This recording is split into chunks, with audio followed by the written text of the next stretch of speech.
When I was in high school, my dad married an abusive alcoholic. They dated for just 2 months before getting married.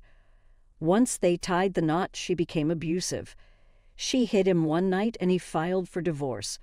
She pleaded with him and he said he'd give her another chance if she got sober. So she did for about a month.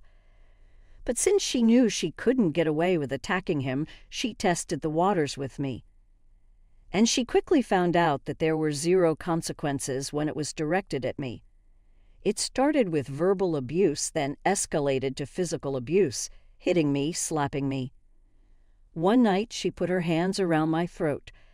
I begged my dad to intervene, but he always came up with some excuse for why I started it. He hated confrontation. Eventually, I moved out and went to college. When the first holiday came around, the idea of going home made me ill. I'd since been formally diagnosed with a trauma disorder that is the result of her behavior. So, at the encouragement of a friend, I called my aunt. I disclosed to her that I was terrified to come home. She said she would protect me and that I wouldn't need to be around my stepmother. That was a lie. When I arrived for Turkey Day, my stepmother was there. We went out to eat. She started drinking, and eventually the restaurant had to call the police. My uncle made a joke that, "Wow, she really went after you this time, huh?"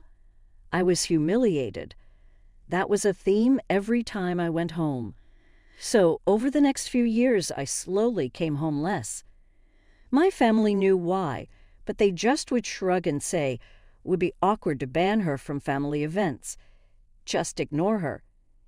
It's difficult to ignore someone that assaults you. It hurt. Every year, I would see pictures of them hanging out during Christmas and Thanksgiving. They looked happy. I missed my family but grew distant from them. I missed family reunions and milestone events because the second she found out I might come, she made it a point to be there, and it got nasty every time. So I just stopped altogether. I also saw my cousins develop deep relationships with my aunt and uncles, which I honestly was jealous of. I felt like I had been cheated out of substantive family relationships simply because they all hated confrontation. Well, fast forward to a month ago, and my dad died. I went home, and as expected, my stepmother got drunk and tried to start a fight with me. I left shortly after the funeral. Last week, I received a phone call from my aunt. She was asking about my plans for the holidays since she wanted to make sure she had enough food on hand. She added that she assumed I'd finally be there since stepmother was out of the picture. She even added that the family was excited that they'd now get to see me more often. I was almost insulted. I told her that no, I don't plan on coming home. I also told her that it was likely I never would and that the last 20 years affected my relationship with them. I told her that she likely wouldn't see me again and that I wished her well. I was very calm but clear. Well, my uncle left me a message yesterday. He gave me the usual, "You only have one family." What are we supposed to do? It would be sad for you to cut yourself off, etc. This is our chance to reconnect. We love you. I have plans to speak to him tomorrow, and I have no idea what to say. Am I being unreasonable? Should I give them a second chance? Am I punishing them for something she did? I have no idea what to do. Thank you all so much. I'm overwhelmed by all the support and kindness.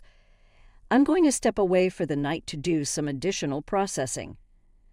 I texted my uncle and told him I'm not ready to talk and will contact him when and if I'm ready. Surprisingly, he respected that. Read this twice and I'll give you my own advice. If they loved you as much as you deserved, and you should have been loved, you wouldn't have had to deal with her. From the first time you spoke to your aunt, they may be blood, but they aren't your family. You deserve so much better. I cut them off, but you do you. If they loved you as much as you deserved and should have been loved, you wouldn't have to deal with her from the first time you spoke to your aunt. Thank you for putting this into words so well.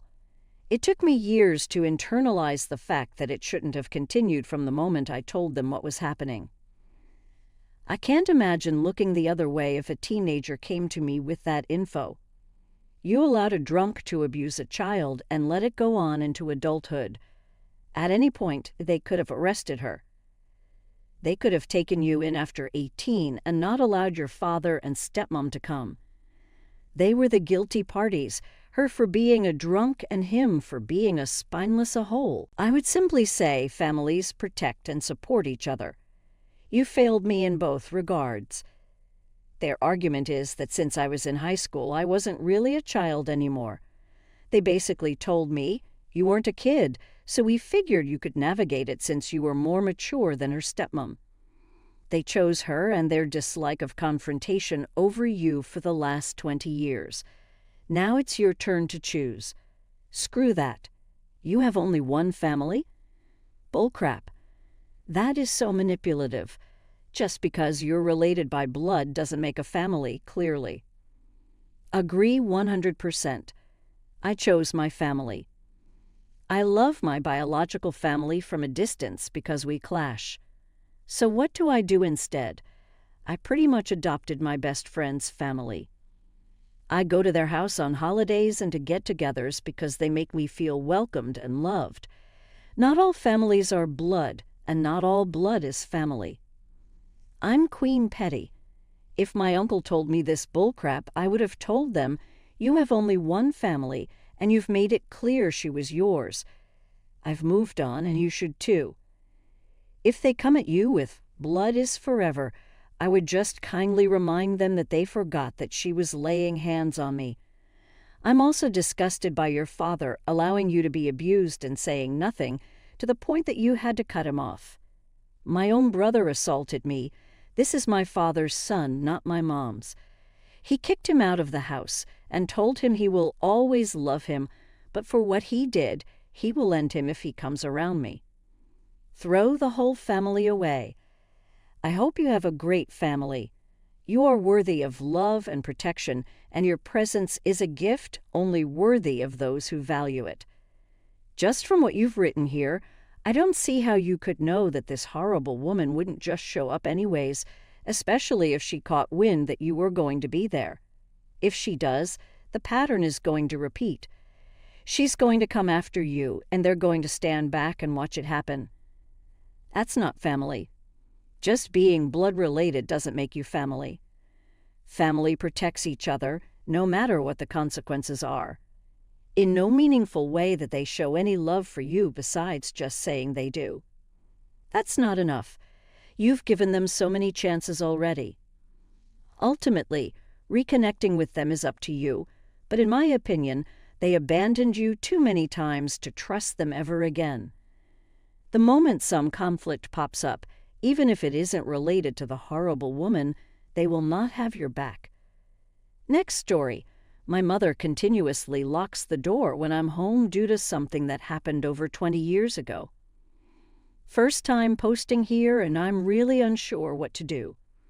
My 30-year-old female mother, 58-year-old female, has been locking the door to her bedroom and office whenever I'm visiting. No matter what my dad and I say, some context, when I was 8, I was a kid with undiagnosed autism and ADHD. For probably a month and a half, I would sneak into their room and take 50-cent pieces from their collection. When I was caught, they would lock the door to their room. For some reason, Kid Me took that as a challenge to see how I could get in. This went on for another few weeks before I finally learned that, hey, this isn't cool. I haven't taken a thing from them since, besides maybe a pen or something that I forgot to give back. But she told me that she would never trust me again and has been locking the door ever since. I turn 31 soon, and she still does it even to this day. I've asked my dad what he thinks, and he thinks she's being unreasonable, especially because A, I'm a grown adult, and B, I haven't stolen anything in literally 22 years. But my mom gets angry and rubs the fact that I stole from her when I was 8 in my face. More context. She also makes random snide remarks at me if I say something wrong. I'm a truck driver, and she once asked me if I would move their stuff across the country for free because they're family. When I said no, that stuff requires money and whatnot, she said, "You better be careful what you say because that could come back and bite you in the future." I'm at the end of my rope. They want me to visit for holidays. I really want to because I love my dad, but I also don't want to deal with her anymore. I guess I need suggestions on what to do. Don't give her the kind of attention she's clearly craving. She's told you that she does not care whether you come over or not. You do not like who she is. You love your dad and would still like to come over to visit. Whenever you're over, just focus on your dad. I don't mean straight up pretending like she doesn't exist, but when she makes snide remarks and stuff, just say okay and go back to talking to your dad or whatever. Passive-aggressive people like to get their reaction out of people. It's not about you wanting access to their bedroom. It's about the gesture. Your mom going out of her way to show you that she's holding a grudge against what her own child did when the kid was 8. Jesus Christ, people, some of these comments. I'm really sorry, original poster. It must hurt knowing your parents don't like you. It's not only the door locking. Your mother told you she doesn't care if you visit her or not.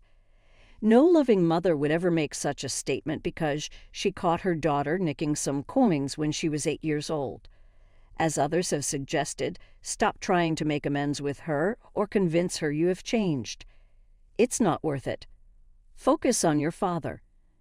You sound like you have a loving and trustful relationship, given the love your mother doesn't seem to want. Her loss. Ignore her passive-aggressiveness and put up with her petty crap just to see him. Visit for the holidays and then suggest activities you and your father can enjoy together. The mother can do whatever she wants. Wish you the best of luck. Your mom sounds toxic. More distance, the better.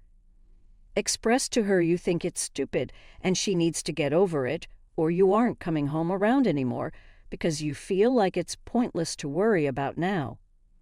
I have, and she straight up told me that she doesn't care whether I do or not. I would stop visiting, but I absolutely adore my dad and want to see him. Well, there's your problem. She obviously doesn't care for you that much then. You could always schedule ways to see your dad outside of the house if needed. Yeah, Ma, your autistic kid stole some coins from you when he was 8, so it was totally appropriate to treat him like a criminal for the rest of his life. Seems totally reasonable. You don't have to stay with them when you visit. You can stay in a hotel and never lay eyes on her precious office. Then you can also simply disengage and go back to your hotel if she says nasty things to you or just hang out with your dad elsewhere. If they want to know why you've changed the way you visit, you can be honest about the way her behavior makes you feel and why it has caused you to take a step back. Okay, so your mom doesn't seem to be that great of a person if she's holding $2.50 over your head for 22 years. So, the petty a-hole that I am would stop by a bank and trade in $20 for 50-cent coins every single visit. I'd either secretly leave her a 50-cent coin lying around for her to just find with no explanation and deny any knowledge on where they came from, or I passive-aggressively allude to somehow getting it from her room before giving her the coin while leaving. Next story. Me, 21 female, and my boyfriend, 33 male, have been dating for around a year and a half. I love him a lot, and it's been good, except I feel like I can't hang out with my friends anymore. When we met, I was definitely in a party phase, and I slowed down significantly when we were officially dating.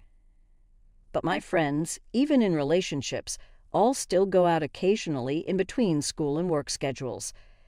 My boyfriend says he thinks bars are very disrespectful to our relationship, and I can see that. I'd be lying if I said I don't miss just going out for a couple of drinks as a girls' night, but I understand he thinks it's inappropriate and he's just wanting me to be safe. He says he's worried about other guys and doesn't trust them, but trusts me. The problem is, though, Anytime my friends invite me to something that's not bars, he seems to get upset. Like they invited me to go to a concert, game, etc., and he says things like that I think he would enjoy. I should ask him first before agreeing to him, but I know he'll always say yes and get upset if I don't. I don't think he realizes that his whole mood changes when I mention hanging out with my friends without him.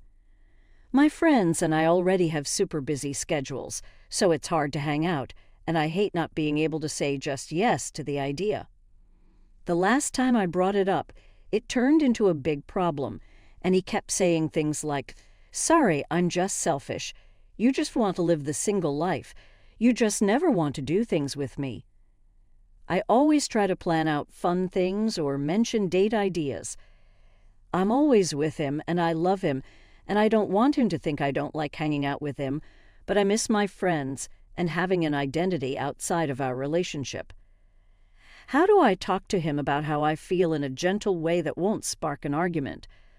I'm not really sure if it notifies people with edits. I've never really used Reddit before, but thank you everyone for your insight.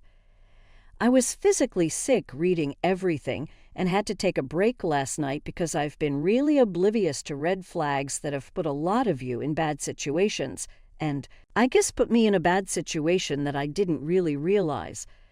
We had a huge argument last night that didn't go well at all, and some things you all said might eventually happen. So I'm going to try to end the relationship and go to the leasing office to try to break the lease we had signed just a few weeks ago. I really do appreciate your time to try to help me. I already know you're going to get a lot of the same kind of answers as mine in the comments. The reason is because so many of us have been in this position. It's just so familiar. First of all, when you say he doesn't realize his mood changes when you tell him what you want to do, he does. He's not stupid. He knows if he reacts that way, you'll see his reaction and back down. And he knows you're non-confrontational, so he'll keep trying to subtly get his way and pretend to you and himself that the reason he's reacting this way is for your safety, or that bars are disrespectful to your relationship, which is, Jesus Christ, the absolute biggest pile of crap. This guy should be a boxer. His reach is unbelievable. What he is doing is getting what he wants from a person who loves him, who hasn't learned that conflict is healthy. You are agreeable in relationships. You need to work on that. Boundaries are good. They prevent resentment and indicate and bolster respect. Communication is love. Trust is love. He's manipulating you. Because he's arguing in bad faith, and he knows because you love him and it has worked so far that he can get away with it. It's not mean-spirited. What he's doing is working, so he is going to keep doing it as long as he can and use any guilt trick he can to use it to keep going. Your relationship will not work if you're not an individual. Your relationship will not work unless you take care of yourself. That includes your social connections. Your relationship will not work if you become isolated and don't socialize and have friends. Your relationship will not work if you feel like you have missed out on your youth. Your relationship will not work if your partner does not demonstrate respect to you in any way that suits you, not just him. Any compromise must go both ways and can't be based on his fears. He knows this. He's been married. He knows it. At the moment, this situation is on track to ruin your relationship and make you very, very sad, and you're missing out on fun and social connection and inclusion. In the moment, it feels like love to give in to him and say no, it isn't. It's weakness. But it's hard to be firm with someone who is actively trying to manipulate the situation so you feel trapped into his choices so you can stay in the relationship. This is not love. If you want to broach this with him, tell him he is free to socialize with his friends if he wants to. You don't restrict his movements. If he trusts you, that should be enough. Your friends have partners, and they understand that their partners have their own lives outside of their relationships. You're not in any more danger than they are. Why should you be treated differently? If he makes some excuse to you, say you understand he feels that way, but you simply disagree. You're young and want a social life. If he insists on trying to punish you emotionally for expecting the same treatment and freedom as your friends, then you might need to consider the relationship yourself. Also, he's way too old for you. It's fine if a partner is old, but he's clearly using his life experience against you rather than it complementing your lives. If he has trust issues, he needs a therapist, not a girlfriend a decade younger than him. There's no standard for this man to treat you well. Well, there is, but he's ignoring it. That doesn't make you dumb. It makes him immature. Long term, I can't see it, but it's up to you and I don't know your life. Good luck. He's controlling. Don't put up with his crap because it will only get worse over time. Anytime someone is trying to prevent you from hanging out with your friends or family, you should cut that person out of your life.